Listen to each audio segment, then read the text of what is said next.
എപ്പിസോഡിൽ നമ്മൾ 10 നാണയങ്ങളുണ്ടായിരുന്ന ഒരു സ്ത്രീക്ക് ഒരു നാണയം നഷ്ടപ്പെട്ടതിനെക്കുറിച്ചും ആ നാണയം അവൾ കണ്ടെത്തിയതിനെക്കുറിച്ചുമൊക്കെയാണ് പറഞ്ഞത്. അപ്പോൾ ഞാൻ സൂചിപ്പിക്കുകയുണ്ടായി ഈ 10 നാണയങ്ങൾ ദൈവം നൽകിയ 10 കൽപ്പനകളാണ് എന്ന്. അതുപോലെ നഷ്ടപ്പെട്ട നാണയം അത് ഓരോരുത്തരുടെയും തഴക്ക ദോഷമാണ് എന്ന്. നമുക്ക് തന്നെ പെട്ടെന്ന് മാറ്റിക്കളയാൻ പറ്റാത്ത ദോഷത്തിനാണ് നമ്മൾ തഴക്ക ദോഷം എന്ന് പറയുന്നത്. അപ്പോൾ ഞാൻ സൂചിപ്പിച്ചു ഈ 10 കൽപ്പനകളെക്കുറിച്ചും നമുക്ക് അടുത്ത എപ്പിസോഡിൽ ചിന്തിക്കാമെന്ന്. ദൈവം നമുക്ക് 10 കൽപ്പനകൾ നൽകിയിട്ടുണ്ട്. തുടക്കത്തിലെ ദൈവം അങ്ങനെ 10 കൽപ്പനകൾ നൽകിയിരുന്നോ ഇല്ലയോ? ഇല്ല എന്ന് കാണാൻ കഴിയും. ഉൽപ്പത്തിയുടെ പുസ്തകം നമ്മളെടുത്ത് വായിച്ചു നോക്കിയാൽ മനസ്സിലാകും. ദൈവം ഒരൊറ്റ കൽപ്പന മാത്രമേ കൊടുത്തിരുന്നുള്ളൂ. എന്തായിരുന്നു ആ കൽപ്പന? അത് വളരെ സിമ്പിളായിട്ടൊരു കൽപ്പനയാണ്. നന്മ തിന്മയുടെ വൃക്ഷത്തിൽ നിന്ന് ഫലം പറിച്ച് തിന്നരുത്. വേറെ എന്ത് വേണമെങ്കിലും നീ ചെയ്തോളൂ. ഇതായിരുന്നു ആ കൽപ്പന. ആ കൽപ്പനയിലെല്ലാം ഉണ്ടായിരുന്നു എന്നുള്ളതാണ് നമ്മൾ നോക്കുമ്പോൾ കാണുന്നത്. എന്താണ് ഈ പഴം പറിച്ച് തിന്നുന്നത്? അതൊരു പഴം പറിച്ച് തിന്നലൊന്നുമല്ല. അതൊരു ഫിഗറേറ്റീവായിട്ടുള്ളൊരു ഡിസ്ക്രിപ്ഷനാണ്. നന്മയും തിന്മയും നീ തന്നെ വിവേചിച്ചറിയാൻ ശ്രമിക്കരുത്. അത് ദൈവത്തെ നോക്കി വേണം തീരുമാനിക്കാൻ. ദൈവമാണ് നന്മയും തിന്മയും ഏതാണ് എന്ന് വിവേചിച്ച് പറയേണ്ട ആൾ. ആ കൽപ്പനയാണ് നന്മ തിന്മയുടെ വൃക്ഷത്തിൽ നിന്ന് ഫലം പറിച്ച് തിന്നരുത് എന്ന് പറഞ്ഞതുകൊണ്ട് ഉദ്ദേശിക്കുന്നത്. അങ്ങനെ ആദമും ഹവ്വയും തീരുമാനിച്ചു, ഈ നന്മയും തിന്മയും നമ്മൾ തന്നെ തീരുമാനിക്കാം. അത് ദൈവമല്ല. അങ്ങനെ തീരുമാനിച്ചു കഴിയുമ്പോൾ നമ്മൾ തന്നെ തീരുമാനിക്കുമ്പോൾ നമ്മൾ ദൈവത്തോളം ഒപ്പമാകും. ഇങ്ങനെയൊക്കെയാണ് അവർ ചിന്തിച്ചത്. അവിടെ നിന്നാണ് എല്ലാ പ്രശ്നങ്ങളുടെയും തുടക്കം. അത് തന്നെയല്ലേ ഇന്നത്തെ പ്രശ്നങ്ങളുടെയൊക്കെ കാരണങ്ങൾ? ഓരോരുത്തരും ഓരോ കാര്യം ചെയ്യുമ്പോൾ അവരവർ നോക്കുന്നത് അവരുടെ നന്മയാണ്. അവർക്ക് നന്മ എന്ന് തോന്നുന്ന കാര്യം ചെയ്യുന്നു. അപ്പോൾ അത് ഒരു തെറ്റായി തീരുകയാണ്. ഈ സമൂഹത്തിലെ പ്രശ്നങ്ങൾ മുഴുവൻ ഉണ്ടാകുന്നത് ഇതുകൊണ്ടാണ്. ഒരു ആഫീസിലിരിക്കുന്ന ഒരു ഉദ്യോഗസ്ഥൻ കൈക്കൂലി വാങ്ങി ഒരു കാര്യം ചെയ്തു കൊടുക്കുന്നത്, അനർഹമായൊരു കാര്യം ചെയ്തു കൊടുക്കുന്നത് എന്തുകൊണ്ടാണ്? അത് അദ്ദേഹത്തിന് നല്ലതാണെന്ന് തോന്നുന്നത് കൊണ്ടാണ്. എന്തുകൊണ്ടാണ് ഒരുത്തൻ കൈക്കൂലി കൊടുത്ത് അർഹതയില്ലാത്ത കാര്യം സാധിച്ചെടുക്കുന്നത്? ആ കൈക്കൂലി കൊടുക്കുന്നത് അയാൾക്ക് നന്മ ചെയ്യും എന്നാണ്. എന്തുകൊണ്ടാണ് ഒരുത്തൻ വേറൊരാളെ ഉപദ്രവിക്കുന്നത്, ദ്രോഹിക്കുന്നത്, കൊല്ലുന്നത്? അത് അങ്ങനെ ചെയ്യുന്നത് കൊണ്ട് തനിക്ക് ലാഭമുണ്ടാകും എന്ന് ചിന്തിക്കുന്നത് കൊണ്ടാണ്. എന്തുകൊണ്ടാണ് ഒരാൾ സാധനം കട്ടെടുക്കുന്നത്? അതും ഇതുപോലെ തന്നെയാണ്, തനിക്ക് ലാഭമുണ്ടാകും എന്ന്.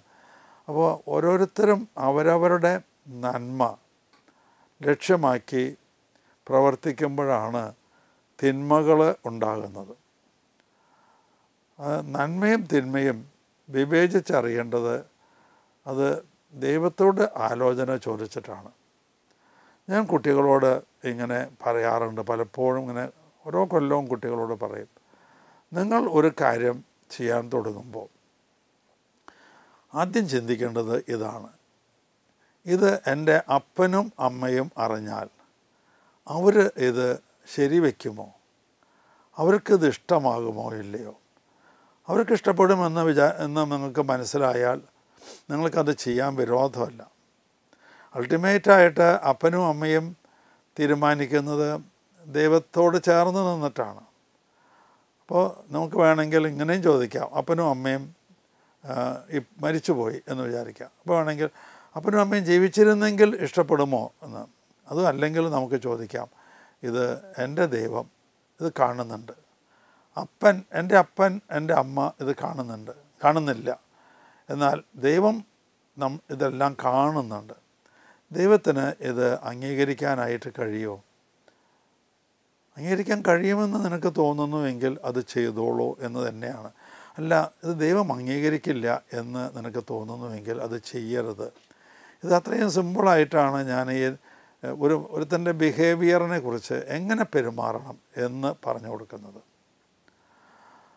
അതുപോലെ തന്നെ ഒരു കാര്യമുള്ളത്, സ്ഥാപനത്തിൽ കുറേ നിയമങ്ങളൊക്കെ ഉണ്ട്. ഇന്നതുപോലെ ചെയ്യണം, ഇന്നതുപോലെ ചെയ്യാൻ പാടില്ല എന്ന് പറഞ്ഞാൽ ഒരു ഫ്രെയിം വർക്ക് ഉണ്ട്, ഒരു ചട്ടക്കൂടുണ്ട്. എല്ലാ സ്ഥാപനങ്ങൾക്കും ഉണ്ടാകും ചട്ടക്കൂട്, ഏറ്റക്കുറച്ചിലുകൾ ഉണ്ടാവുമെന്ന് മാത്രമേ ഉള്ളൂ. അപ്പോൾ ഏറ്റക്കുറച്ചിലുകൾ ഉണ്ടാകുമ്പോൾ ചിലർക്ക് ഇഷ്ടപ്പെടില്ല. കാരണം ചിലരൊക്കെ ചട്ടക്കൂടൊന്നും ഇല്ലാതെ ജീവിച്ച് വളർന്ന ആൾക്കാരാണ്. അങ്ങനെയുള്ളവർക്ക് ചട്ടക്കൂട്ടിൽ വരുമ്പോൾ ഒരു ആശ്വാസം മുട്ട് അനുഭവപ്പെടും. അപ്പം ഞാനിവരോട് പറയാറുണ്ട്, ദൈവം പോലും കൽപ്പനകൾ തന്നിട്ടുണ്ട്, ചട്ടക്കൂട് മനുഷ്യന് നിർണയിച്ച് തന്നിട്ടുണ്ട്. എന്തിനു വേണ്ടിയാണ്? സമൂഹത്തിൻ്റെ സ്മൂത്തായിട്ടുള്ള ഫങ്ഷനിങ്ങിന് വേണ്ടിയാണ്. ഒരു സ്ഥാപനത്തിൻ്റെ സ്മൂത്തായിട്ടുള്ള ഫങ്ഷനിങ്ങിന് വേണ്ടിയാണ്. ആ സ്ഥാപനത്തിൽ പഠിപ്പിക്കാൻ വരുന്ന അല്ലെങ്കിൽ ആ സ്ഥാപനത്തിൻ്റെ ഉപഭോക്താക്കളായിട്ടുള്ള ആളുകൾക്ക് അതിലൂടെ നന്മ വരുന്നതിനാണ് ഇത്തരത്തിലുള്ള നിയമങ്ങളും ഒക്കെ നമ്മൾ ഉണ്ടാക്കുന്നത് എന്ന്. അങ്ങനെ ദൈവം ആദ്യം തന്നത് ഒറ്റ കൽപ്പന മാത്രമാണ്. പിന്നീട് അവനത് ലംഘിച്ചു കഴിഞ്ഞപ്പോൾ ലോകത്തിൽ ഒരുപാട് തിന്മകളുണ്ടായി. ദൈവം 10 കൽപ്പനകൾ നൽകി, അതിനെ കൃത്യമായി വേർതിരിച്ച് വ്യക്തമാക്കി കൊടുത്തു. 10 കൽപ്പനകൾ. ആ 10 കൽപ്പനകൾ ചിലതൊക്കെ രാജ്യത്തിൻ്റെ കൽപ്പനകളുമായിട്ട് യോജിച്ച് പോകാത്ത അവസ്ഥ ഞാൻ കണ്ടെത്തിയിട്ടുണ്ട്. ശരിക്കും വേണ്ടത് രാജ്യത്തിൻ്റെ കൽപ്പനകൾ ദൈവത്തിൻ്റെ കൽപ്പനകളിൽ ഊന്നി നിൽക്കേണ്ടതാണ്. അങ്ങനെ ഒരു രാജ്യമുണ്ട് എന്ന് കഴിഞ്ഞ ദിവസം പത്രത്തിൽ ഞാൻ വായിക്കുകയുണ്ടായി. അതൊരു ദ്വീപാണ്, പാസിഫിക് സമുദ്രത്തിലെ ഒരു ദ്വീപാണ്. അതിന് സമോവ എന്ന മറ്റുമാണ് അതിൻ്റെ പേര്. അവിടുത്തെ കോൺസ്റ്റിറ്റ്യൂഷൻ, ആ കോൺസ്റ്റിറ്റ്യൂഷനിൽ ഒന്നാമത്തെ ക്ലോസ് ആയിട്ട് എഴുതിയിരിക്കുന്നത് ദൈവത്തിൻ്റെ നിയമത്തിനാണ് ഏറ്റവും പ്രാധാന്യം നൽകേണ്ടത് എന്നുള്ള. ഏറ്റവും ഉന്നതനായ വ്യക്തി ദൈവമാണ്. അത് അങ്ങനെ എല്ലാ രാജ്യങ്ങളും ദൈവത്തിൻ്റെ നിയമങ്ങൾ രാജ്യത്തിൻ്റെ നിയമങ്ങളായിരിക്കണം എന്നൊക്കെയാണ് അതിൽ എഴുതി ചേർത്തിരിക്കുന്നത്. അത്രേ. നമുക്ക് ഇവിടെ നമ്മുടെ രാജ്യത്ത് അബോർഷൻ എന്ന് പറയുന്ന ഒരു നിയമം ഉണ്ട്. അബോർഷൻ ഇപ്പോൾ ലീഗലൈസ്ഡ് ആണ്.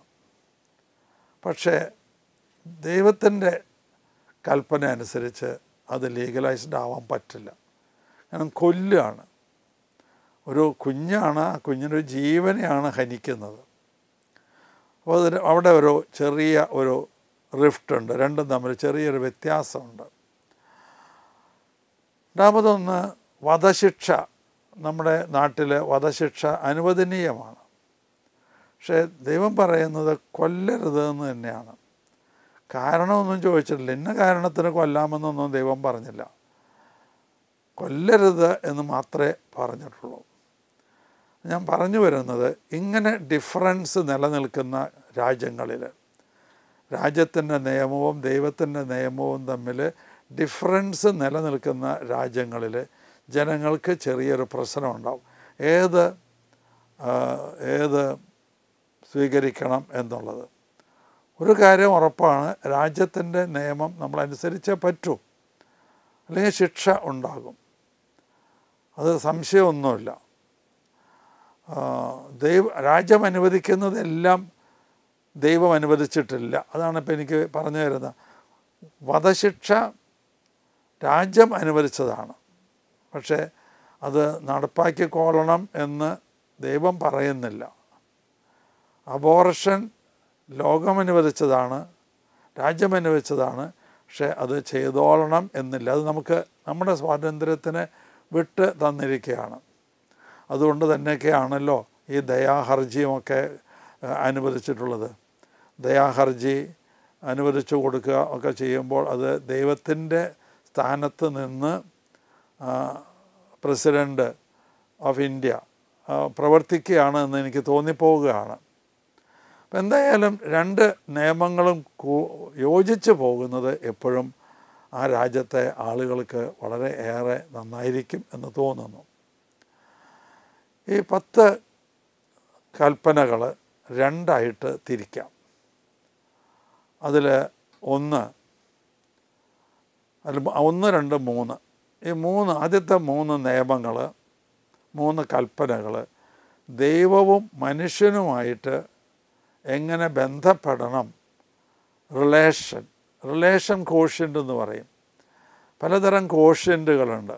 Intellectual quotient, intelligence quotient, memory quotient, emotional quotient എന്നൊക്കെ പറയുന്നത് പോലെ റിലേഷൻ കോഷ്യൻ്റ് എന്ന് പറഞ്ഞ ഒന്നുണ്ട്. മറ്റ് വ്യക്തികളുമായിട്ട് ദൈവവുമായിട്ടൊക്കെയുള്ള ബന്ധം. ആ ബന്ധം വളരെ സ്മൂത്താണ് എന്ന് വെച്ച് കഴിഞ്ഞാൽ നമ്മുടെ ജീവിതം വളരെ സുന്ദരമായിരിക്കും. അപ്പോൾ ദൈവവും മനുഷ്യനുമായിട്ടുള്ള ബന്ധത്തെക്കുറിച്ചാണ് ആദ്യത്തെ 3 കൽപ്പനകൾ പറയുന്നത്. ദൈവത്തെ ഏറ്റവും സുപ്രീമായി കാണുക, ദൈവമാണ് നമ്മളെ സൃഷ്ടിച്ചത്, ഓരോ നിമിഷവും കാത്ത് പരിപാലിക്കുന്നത് എന്നൊക്കെ വിശ്വസിക്കുന്നതാണ്, ഏറ്റുപറയുന്നതുമാണ് ആദ്യത്തെ 3 നിയമങ്ങൾ. ദൈവത്തെ ഒരു കച്ചവടച്ചരക്കാക്കാൻ പാടില്ല. ദൈവത്തിനെ മുൻനിർത്തി പണസമ്പാദനം അതൊക്കെ അതിൽ നിന്ന് പറഞ്ഞിട്ടുള്ളതാണ്. ദൈവത്തിനെ ഒരു മുൻനിർത്തി ഒരു കച്ചവട മനോഭാവത്തോടു കൂടി പെരുമാറുക, ഇതൊന്നും ചെയ്യാൻ പാടില്ല എന്ന് 1, 2, 3 കൽപ്പനകളിൽ പറയുന്നുണ്ട്. പിന്നത്തെ 7 കൽപ്പനകൾ മനുഷ്യനുമായിട്ടുള്ള ബന്ധം, റിലേഷൻ, അത് എങ്ങനെ ആയിരിക്കണം എന്ന് സൂചിപ്പിക്കുന്നതാണ്. മനുഷ്യനുമായിട്ടുള്ള ബന്ധം എങ്ങനെ ആയിരിക്കണം എന്ന് സൂചിപ്പിക്കുന്നത്. ആ 7 കൽപ്പനകൾ 5 വിശുദ്ധ ബൈബിളിൽ ലൂക്കായുടെ സുവിശേഷം 18-ാം അധ്യായം 18 തിരുവചനങ്ങളിൽ പറയുന്നു. 18 മുതലുള്ള തിരുവചനങ്ങളിൽ പറയുന്നുണ്ട്. അത് ഇങ്ങനെയാണ്: വ്യഭിചാരം ചെയ്യരുത്, കൊല്ലരുത്, കക്കരുത്, കള്ളസാക്ഷ്യം പറയരുത്, അപ്പനെയും അമ്മയെയും ബഹുമാനിക്കുക. ഇങ്ങനെ 5 കൽപ്പനകളാണ് അവിടെ കൊടുത്തിട്ടുള്ളത്. അപ്പോൾ 5, 3, 8 ആയിട്ടുള്ളൂ. ഇനി 2 നിയമങ്ങൾ കൂടിയുണ്ട്, കൽപ്പനകൾ കൂടിയുണ്ട്. അന്യ ഭാര്യമാരെ മോഹിക്കരുത്, അന്യ വസ്തുക്കളെ മോഹിക്കരുത്. ഈ മോഹമൊക്കെ ഉണ്ടാകുന്നത് വാസ്തവത്തിൽ അവനവൻ്റെ നന്മ കണക്കാക്കുകയാണ്. നന്മയൊന്നും അല്ല വാസ്തവത്തിൽ, അത് അവനവൻ്റെ സുഖം കണക്കാക്കുകയാണ്. അതാണ് ആദ്യത്തെ കൽപ്പനയിൽ ഇതുണ്ട്. ഈ അന്യവസ്തുക്കളെ മോഹിക്കരുത്, അന്യ ഭാര്യമാരെ മോഹിക്കരുത് എന്നുള്ളതൊക്കെ ആദ്യത്തെ കൽപ്പനയിലുണ്ട്. നന്മയും തിന്മയും തിരിച്ചറിയുന്നത് നീ ദൈവത്തോട് ചോദിച്ചിട്ട് വേണമെന്നുള്ള ആ കൽപ്പനയിൽ ഈ ബാക്കി കൽപ്പനകളെല്ലാം അടങ്ങിയിരിക്കുന്നുണ്ട്. അവിടെ ഇത്രയും മാത്രമാണ് ഈ 10 കൽപ്പനകൾ വിശദമായി എഴുതിയപ്പോൾ ആ ഒന്നാമത്തെ ഒരേ ഒരു കൽപ്പനയിൽ അടങ്ങിയിരുന്നതെല്ലാം ദൈവം കൂടുതൽ വിസ്തരിച്ചു കൊടുത്തു എന്നാണ് എനിക്ക് തോന്നുന്നത്. പുതിയ കൽപ്പനകളൊന്നും ദൈവം ഉണ്ടാക്കുകയല്ല ചെയ്തത്. ആ പഴയ ഒറ്റ കൽപ്പന, ആ കൽപ്പനയുടെ വിശദീകരണമാണ് മറ്റ് കൽപ്പനകളായിട്ട് വന്നിട്ടുള്ളത്. ഇതിൽ 3 കൽപ്പനകളെ ഒരുമിച്ച് എടുക്കാനായിട്ട് ഞാൻ ആഗ്രഹിക്കുകയാണ്. 3 കൽപ്പനകൾ എന്ന് പറയുന്നത് കക്കരുത്, അന്യ ഭാര്യമാരെ മോഹിക്കരുത്, അന്യ വസ്തുക്കളെ മോഹിക്കരുത്. ഈ 3 കൽപ്പനകൾ ഒരുമിച്ചെടുക്കാനായിട്ട് കാരണമുണ്ട്. അതിൻ്റെ എസെൻഷ്യൽ ഐഡിയാസ് ഒന്നാണ്. 2 ഐഡിയാസാണ് അതിനകത്ത് ഉള്ളത്. അതിനെ അനലൈസ് ചെയ്ത് നോക്കിയാൽ നമുക്ക് 2 കാര്യങ്ങൾ മനസ്സിലാവും. അതിലൊന്ന്,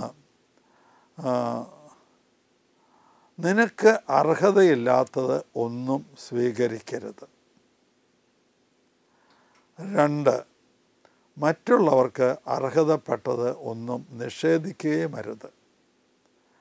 ഇതാണ് ആ 3 കൽപ്പനകളും കൂട്ടിച്ചേർത്ത് അതിന് ഒരു എസൻസ് നമുക്ക് വേണമെങ്കിൽ വിളിക്കാം ആയിട്ട് കൊടുക്കാൻ കഴിയുന്നത്. കക്കരുത് എന്ന് പറയുന്ന ആ കൽപ്പന, അതിൽ ഉദ്ദേശിക്കുന്നത് ഇത്രയും തന്നെയുള്ളൂ: നിനക്ക് അർഹതയില്ലാത്തത് നീ സ്വീകരിക്കരുത്, മറ്റുള്ളവർക്ക് അർഹതയുള്ളത് നീ കൊടുക്കാതിരിക്കുകയും ചെയ്യരുത്. നമ്മുടെ കുട്ടികളൊക്കെ പരീക്ഷയ്ക്ക് ചിലപ്പോൾ അടുത്തിരിക്കുന്ന ഉത്തരം കിട്ടാണ്ട് വരുമ്പോൾ അടുത്തിരിക്കുന്ന ആളുടെ ഉത്തരത്തിൽ നോക്കി എഴുതും. അത് കളവ് തന്നെയാണ്. അതല്ലെങ്കിൽ ക്വസ്റ്റ്യൻ വരാൻ സാധ്യതയുള്ള ചോദ്യങ്ങളുടെയൊക്കെ ഉത്തരങ്ങൾ എഴുതി കടലാസ് കൊണ്ടുപോകും. അതും തെറ്റായ കാര്യമാണ്, കക്കുന്നതിന് തുല്യം തന്നെയാണ്. അതുപോലെ പല കാര്യങ്ങളുണ്ട്. പുസ്തകങ്ങൾ സബ്മിറ്റ് ചെയ്യും കുട്ടികൾ. സബ്മിറ്റ് ചെയ്ത് കഴിഞ്ഞാൽ അധ്യാപകർ അതൊക്കെ നോക്കിക്കഴിഞ്ഞ് കുട്ടികൾക്ക് അത് എടുക്കാം. അപ്പം ആദ്യം പോയിട്ട് വേറെ ഒരുത്തൻ്റെ പുസ്തകം എടുത്തു. ചില കുട്ടികളൊക്കെ അങ്ങനെ ചെയ്യുന്നുണ്ട്. എന്തൊരു ദ്രോഹമാണെന്നറിയാമോ? പരീക്ഷയുടെ തൊട്ടടുത്തായിരിക്കും റെക്കോർഡ് സബ്മിറ്റ് ചെയ്തിട്ടുണ്ടാവും. എല്ലാം കഴിഞ്ഞു, 2 വർഷത്തെ പ്രയത്നത്തിൻ്റെ ഫലമാണ് റെക്കോർഡ്. ആ റെക്കോർഡ് മറ്റേ കുട്ടി വന്ന് എടുക്കുന്നതിന് മുമ്പ് അവൻ എടുത്തു കഴിഞ്ഞു. അവൻ ഇനി എവിടെ നിന്ന് ആ റെക്കോർഡ് ഉണ്ടാക്കും? എന്തൊരു വലിയ ദ്രോഹമാണെന്ന്. ഒരു പക്ഷേ ഒരു വലിയ സംഖ്യ കക്കുന്നതിനേക്കാളൊക്കെ ഇപ്പോൾ കോടികളുടെ അഴിമതിയല്ലേ നമ്മൾ കേൾക്കുന്നത്. എവിടെയും വായിക്കുമ്പോൾ കോടികളുടെ അഴിമതി, അതിനേക്കാളൊക്കെ വലിയ കാര്യമാണ് ഇതെന്ന് എനിക്ക് തോന്നുകയാണ്. അല്ലെങ്കിൽ കുട്ടിയുടെ പുസ്തകങ്ങൾ റെക്കോർഡ് തന്നെ ആവണമെന്നില്ല, അയാളുടെ നോട്ട് ബുക്ക്, അതാണ് അയാളുടെ ഏക ആശ്രയം. അതൊക്കെ കട്ടെടുക്കുന്ന കുട്ടികളെയൊക്കെ ഞാൻ കണ്ടിട്ടുണ്ട്. അതുപോലെ അവർ ഹോസ്റ്റലിൽ താമസിക്കുകയാണെങ്കിൽ അവരുടെ ഡ്രസ്സ് ഇതൊക്കെ കട്ടെടുക്കുന്നത്. ഡ്രസ്സാണെങ്കിൽ പിന്നെ വേറെ വാങ്ങിക്കാം ആ കുട്ടിക്ക്. പക്ഷേ ഇതങ്ങനെയല്ലല്ലോ. എന്തൊരു വലിയ തിന്മയാണെന്നറിയാമോ ആ കുട്ടി ചെയ്യുന്നത്? ഒരിക്കലും അങ്ങനെ ചെയ്യാൻ പാടില്ലാത്തതാണ്. ഈ മേഖലയിലൊക്കെ വലിയ തെറ്റുകളായിട്ടാണ് നമ്മളെ അതിനെ കാണേണ്ടത്. അതുപോലെ പുസ്തകം വായ്പ വാങ്ങി തിരിച്ചു കൊടുക്കാനായിട്ട് അയ്യോ എൻ്റെ കയ്യിൽ നിന്ന് പോയി എന്ന് പറയുകയാണ്. എൻ്റെ കയ്യിൽ ഭദ്രമായിട്ട് അവൻ വെച്ചിട്ടുണ്ടാവും, എൻ്റെ കയ്യിൽ നിന്ന് പോയി എന്ന് പറയുന്നു. അതും വാസ്തവത്തിൽ കളവാണ്. പുസ്തകം മാത്രമല്ല, പൈസ കടം വാങ്ങി അത് തിരിച്ചു കൊടുക്കാതിരിക്കുന്നത് കളവാണ്. അതുപോലെ ഒരു കല്യാണത്തിന് പോകണം, അടുത്ത വീട്ടിൽ നിന്ന് കുറച്ച് ആഭരണങ്ങൾ കടം വാങ്ങി, അങ്ങനെ തിരിച്ചു കൊടുത്തില്ല, കയ്യിൽ നിന്ന് നഷ്ടപ്പെട്ടു പോയി എന്ന് പറഞ്ഞു. അല്ലെങ്കിൽ അവർ വാടക വീട്ടിലാണ് താമസിച്ചിരുന്നത്, അന്ന് വീടും പൂട്ടി അവർ നാട് വിട്ടു, വേറെ എവിടെയെങ്കിലും ചെന്ന് താമസാക്കി, അന്വേഷിച്ചാൽ കണ്ടെത്താത്ത സ്ഥലത്ത് പോയി താമസാക്കി. അപ്പോൾ ആ വീട്ടുകാരൻ്റെ വാടകയും പോയിട്ടുണ്ടാവും, തൊട്ടയൽക്കാരൻ്റെ സ്വർണ്ണാഭരണങ്ങളും പോയിട്ടുണ്ടാവും. അങ്ങനെ ഒരുപാട്. അതുപോലെ കളവിൽപ്പെട്ടതാണ് കൈക്കൂലി വാങ്ങുന്നത്, അർഹതയില്ലാത്തത് വാങ്ങുകയാണ്. കൈക്കൂലി കൊടുക്കുന്നതും കളവിൽപ്പെട്ടത് തന്നെയാണ്. കളവ് ചെയ്യാൻ അയാളെ പ്രേരിപ്പിക്കുന്നതാണ്. അനർഹമായ ഒരു കാര്യം നേടിയെടുക്കാൻ വേണ്ടി നമ്മൾ കൈക്കൂലി കൊടുക്കുകയാണ് ചെയ്യുന്നത്. ഇതൊക്കെ തെറ്റായ കാര്യങ്ങൾ.